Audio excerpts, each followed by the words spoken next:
Bonjour à tous, je suis Gaëlle Garrido, responsable du service juridique conventionnel et nous sommes ravis de vous retrouver pour cette vidéo explicative d'une amélioration conventionnelle concernant le secteur du bâtiment qui sera disponible pour les payes de janvier 2025.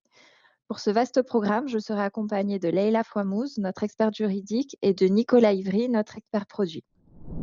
Leïla, pour commencer, peux-tu nous présenter le contexte juridique, s'il te plaît? Bonjour. Alors tout d'abord, le contexte juridique conventionnel lié au secteur du bâtiment concerne trois catégories socio-professionnelles. Les ouvriers d'une part, les employés techniciens et agents de maîtrise d'autre part, et enfin les cadres. Plusieurs textes négociés tant au niveau national que territorial réglementent leur situation.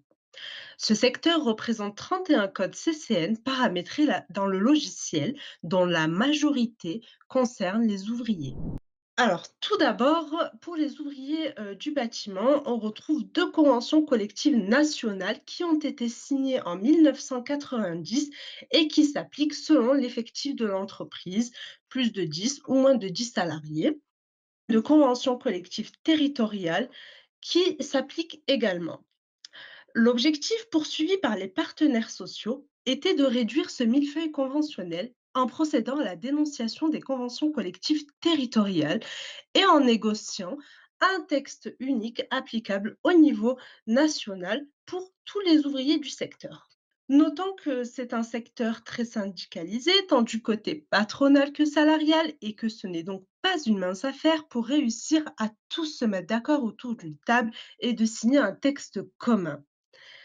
Mais après plusieurs tentatives de négociation, les syndicats ont enfin pu aboutir à la signature de deux conventions collectives pour les plus de 10 et moins de 10 salariés, mais celles-ci ont été suspendues par la justice et notamment par la Cour d'appel de Paris. Par la suite, plusieurs tentatives de négociation ont été initiées par la suite, mais du fait de plusieurs querelles syndicales, ces textes n'ont jamais pu s'appliquer.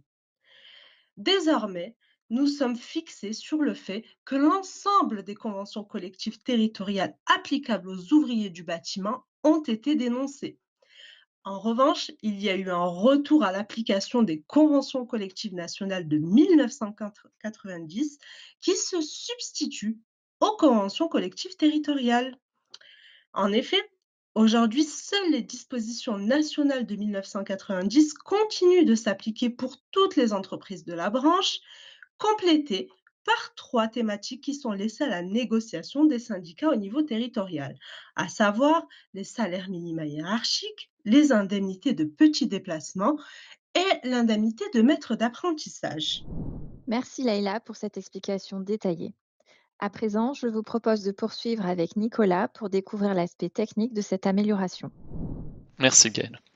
Donc nous allons voir le paramétrage à apporter dans le cadre de cette fusion. Donc actuellement, les salariés sont rattachés à une CCN régionale et vont devoir, à compter du 1er janvier 2025, migrer vers la CCN nationale. Étant donné que les salariés continuent de bénéficier de dispositions régionales, nous allons devoir conserver ces dispositions via le paramétrage d'un rattachement territorial. Alors dans un premier temps, nous allons dans la fiche société, partie convention collective. Il faut vérifier que la convention collective nationale est bien présente. Si elle ne l'est pas, il faut la rajouter. Là, c'est un dossier plus de 10 salariés, je rajoute la convention collective B025 et je sauvegarde. Une fois cela effectué, nous pouvons procéder à la migration des salariés. On va dans Outils, Assistant de migration conventionnelle. Il faut sélectionner la convention collective nationale applicable au dossier et on analyse. On voit que la date de migration est en 1er janvier 2025. La liste des salariés qui ressort, les salariés concernés par la fusion sont présélectionnés. Bon, pour les besoins de la démonstration, je vais en sélectionner qu'un seul. Et ensuite, on peut préparer la migration.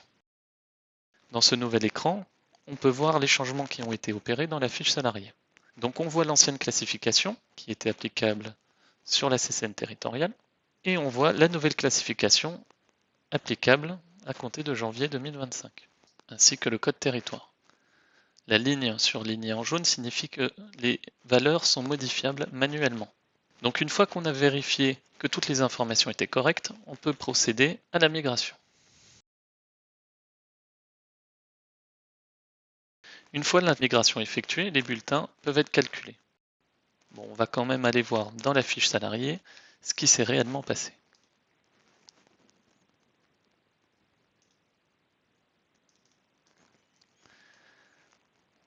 On voit donc qu'il y a 2 emplois.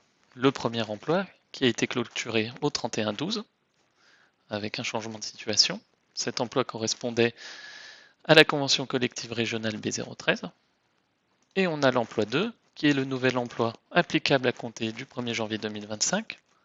On retrouve la convention collective B025 nationale. On retrouve le code de classification de correspondance applicable aux salariés et le code territoire régional. On retrouve à ce niveau-là la rémunération qui est applicable pour le salarié et la rémunération propre à la convention collective régionale. Il y a également un changement au niveau des questionnaires conventionnels, que ce soit le questionnaire conventionnel société ou salarié.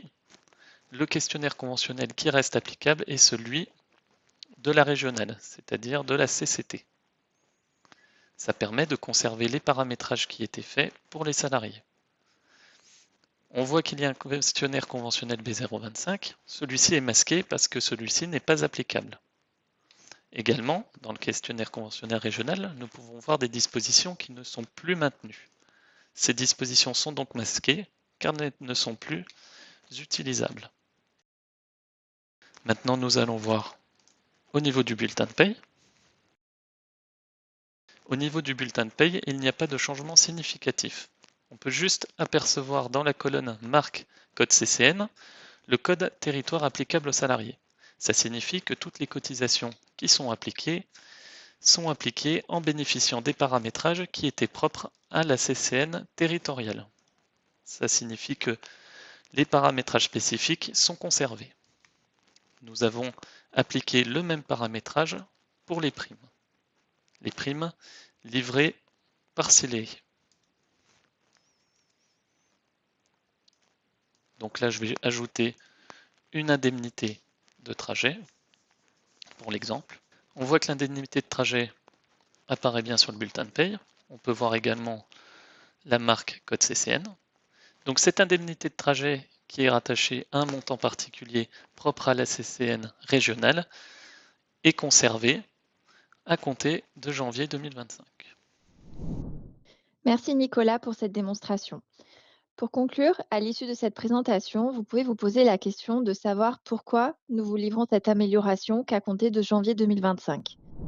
2 raisons à cela. Premièrement, la finalisation récente, c'est-à-dire courant 2024, de l'analyse et de la sécurisation du contexte juridique, puisque comme vous avez pu le constater, cette situation conventionnelle est particulièrement inédite et complexe, sachant que même les parties prenantes, et ceux étant à la source des textes, n'ont pas su nous éclairer plus tôt.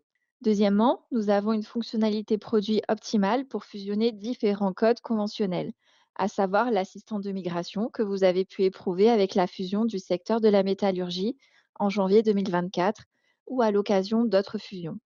Par contre, je vous rassure, d'un point de vue des dispositions conventionnelles, il n'y aura pas de similitude avec la métallurgie, puisqu'aucune nouveauté n'est applicable pour le bâtiment, uniquement des thématiques préexistantes maintenues. Concrètement, seules les conventions collectives territoriales sont concernées par ce process, c'est-à-dire que les dossiers utilisant les codes conventionnels B025 ou B026, B008 ou B006, il n'y aura rien à faire. Donc en pratique, pour les dossiers paramétrés en convention collective territoriale, le seul changement visible sera l'intitulé de la convention qui deviendra celui de la nationale, puisque, comme vous l'avez compris, la classification, les salaires, les indemnités et le reste du paramétrage conventionnel seront maintenus à l'identique, grâce notamment à l'assistant de migration. Par contre, vous devez porter une attention particulière au paramétrage spécifique dossier que vous souhaiteriez maintenir, car celui-ci risque d'être impacté. Si besoin, bien sûr, notre service onboarding est à votre disposition. Pour terminer, vous pouvez vous reporter à notre base de connaissances pour y retrouver le focus juridique et les fiches d'aide technique. Merci à tous et à bientôt.